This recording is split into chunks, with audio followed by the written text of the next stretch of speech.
जौनपुर में हुए बहुचर्चित दूल्हा हत्याकांड को लेकर के एक खबर सामने आई है। आपने सुना होगा किस तरह से अब फरार आरोपी रवि यादव के साथ पुलिस की मुठभेड़ होती है और पुलिस जो है रवि यादव को उस मुठभेड़ में मार गिराती है, यानी कि ढेर कर देती है। रवि पुलिस के ऊपर फायर करता है, उसके बदले में जब पुलिस कवर फायर करती है तो रवि को गोली लगती है और रवि जो है इलाज के दौरान दम तोड़ देता है। रवि का इनकाउंटर कहीं न कहीं अब जो फरार आरोपी हैं, चाहे वो भोला राजभर हो चाहे प्रदीप बिंद हो, उनके अंदर खौफ पैदा कर दिया है। उनके अंदर एक डर सा पैदा हो गया होगा, क्योंकि ये बात हम ऐसे ही नहीं कह रहे हैं। ये बात हम एक हाई कोर्ट के अधिवक्ता हैं आकाश निषाद, जो कि आज़ाद बिंद केस को हाई कोर्ट में वो देख रहे हैं। ऐसे में प्रदीप बिंद अब हाई कोर्ट के दरवाजे तक पहुंच गया है। इस दरवाजे तक पहुंचने का एक जो उसके अंदर डर है वो है रवि यादव का इनकाउंटर। ये जो फरार आरोपी हैं इनके अंदर भी अब डर पैदा हो चला है, कहीं रवि यादव की तरह पुलिस हमारा भी इनकाउंटर न कर दे। धर पकड़ के चक्कर में, दबिश देने के चक्कर में अगर वो पुलिस के हाथ लग जाता है तो उसे पुलिस गिरफ्तार करेगी, या फिर अगर पुलिस के ऊपर वो फायर करेगी तो पुलिस भी कवर फायर करती है अपने बचाव के लिए। उस दौरान कभी कभी हादसे हो जाते हैं, जैसे रवि यादव के साथ हुआ है। तो आरोपियों में कहीं ना कहीं एक डर है। अब वो हाई कोर्ट के दरवाजे तक पहुँच रहे हैं। अधिवक्ता आकाश निषाद हैं, वो बताते हैं कि जो प्रदीप बिंद फरार आरोपी है वो साक्ष्य लेकर के, कुछ फ़ोटो लेकर के और शादी का कार्ड लेकर के हाई कोर्ट के दरवाजे पहुंचा है और वो वहां पे अपने आप को निर्दोष साबित करने के लिए लगा हुआ है। आखिर में क्या वो निर्दोष साबित कर पाएगा या नहीं कर पाएगा, ये आकाश निषाद से हम आपको सुनवाएंगे, जो कि हाई कोर्ट के अधिवक्ता हैं। आज़ाद बिंद केस को वो देख रहे हैं। क्या कुछ उनका कहना आप भी सुनिए। लेकिन कहीं ना कहीं रवि यादव का जो इनकाउंटर है, इससे अपराधियों में खौफ पैदा हो गया है। पुलिस को लेकर के उनके अंदर एक डर पैदा हो गया है। अब अगर ऐसे इनकाउंटर लगातार में बदमाश मारे जाएंगे तो निश्चित है बदमाशों के अंदर डर पैदा होगा। लेकिन फिलहाल अभी तक जो जानकारी है, भोले राजभर और प्रदीप बिंद अभी भी फरार हैं। इन लोगों के ऊपर 1-1 लाख का इनाम घोषित है। पुलिस की टीमें इन्हें पकड़ने के लिए लगातार दबिश भी दे रही हैं। क्या हाईकोर्ट में अपने आप को प्रदीप बिंद निर्दोष साबित कर पाएगा या फिर हाईकोर्ट के माध्यम से उसे जेल भेज दिया जाएगा? क्या कुछ कहना है आकाश निषाद का? आखिर प्रदीप ने कौन कौन से और साक्ष्य पेश किए हैं? क्या उस साक्ष्य के आधार पर प्रदीप बच सकता है? आप सुनिए हाईकोर्ट के अधिवक्ता आकाश निषाद। बिंद पर लगे आरोप बेबुनियाद हैं, तो इनकी 5-5 केस की क्रिमिनल हिस्ट्री क्या बताती है, इसका कंडक्ट जरा आप एक बार देख लें। लगातार इनके ऊपर FIR दर्ज हुए हैं, 2024 से लेकर कंटिन्यू चले हुए हैं, और इससे पहले भी ये अन्य हत्याएं में शामिल हो चुके हैं। अगर कोई एक्यूज्ड भोले राजभर की अगर बात हो रही है कि उनको राजनीतिक द्वेष का शिकार बनाया जा रहा है, तो उनकी 16 क्रिमिनल हिस्ट्री ये क्या बता रही है, ज़रा आप एक बार देखिए। 16 आपराधिक इतिहास, इनका कंडक्ट क्या बता रहा है। अगर ड्यूरिंग इन्वेस्टिगेशन के दौरान एक और नाम आता है अशोक यादव उर्फ डब्लू, इनकी 8 केस की क्रिमिनल हिस्ट्री ज़रा देखिए। इसके बाद अन्य नाम एक आता है जिनका एनकाउंटर हो चुका है, रवि यादव, 5 केस की क्रिमिनल हिस्ट्री, जो हत्या, अटेम्प्ट टू मर्डर जैसे गंभीर आरोप लग चुके हैं इनके ऊपर। इस नामों के बाद एक और नाम आता है जो मुख्य आरोपी भोले राजभर का भाई शोले राजभर का 10 केस की क्रिमिनल हिस्ट्री है। अब इन सारे आपराधिक इतिहास देखने के बाद शायद आप सबको यह एहसास हुआ होगा कि ये लगे आरोप सही है या गलत है। बाकी आगे अगले सप्ताह पुनः सुनवाई होगी माननीय न्यायालय में, इन सारे बातों को रखा जाएगा। मैं आकाश निषाद, अधिवक्ता हाई कोर्ट इलाहाबाद। साथियों, जैसा कि आपको जानकारी हुई होगी कि दिनांक 1 मई 2026 को जनपद जौनपुर के खेतासराय थाना अंतर्गत स्वर्गीय आज़ाद बिंद की निर्मम तरीके से हत्या कर दी जाती है, जिसको लेकर पीड़ित परिवार 3 नामजद आरोपियों के खिलाफ FIR दर्ज कराती है। जबकि ड्यूरिंग इन्वेस्टिगेशन और भी तमाम नाम आते हैं जो इस घटने में षड्यंत्र रचने का काम करते हैं, जिसको लेकर पुलिस महकमे में काफ़ी खलबली मचती है।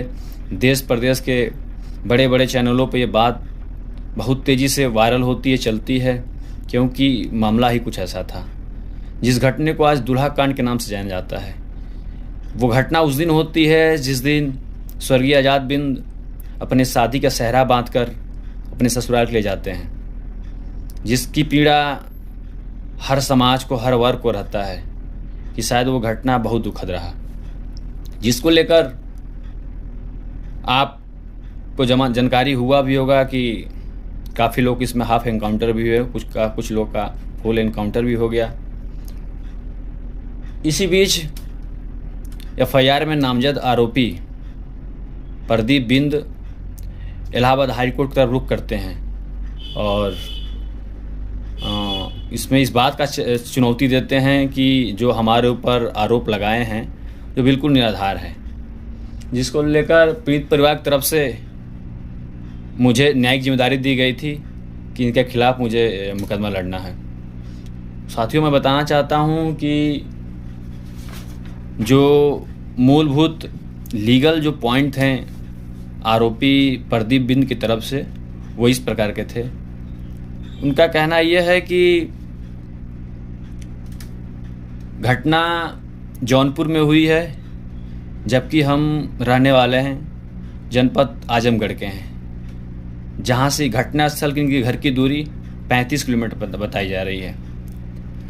और जिसको लेकर इन्होंने अपने पिटीशन में तमाम तरह के वो फ़ोटो वीडियो भी लगाए हुए हैं, जिसमें ये बताना चाहते हैं कोर्ट को कि इसकी घटने के at the time of occurrences वो मौके पे नहीं थे।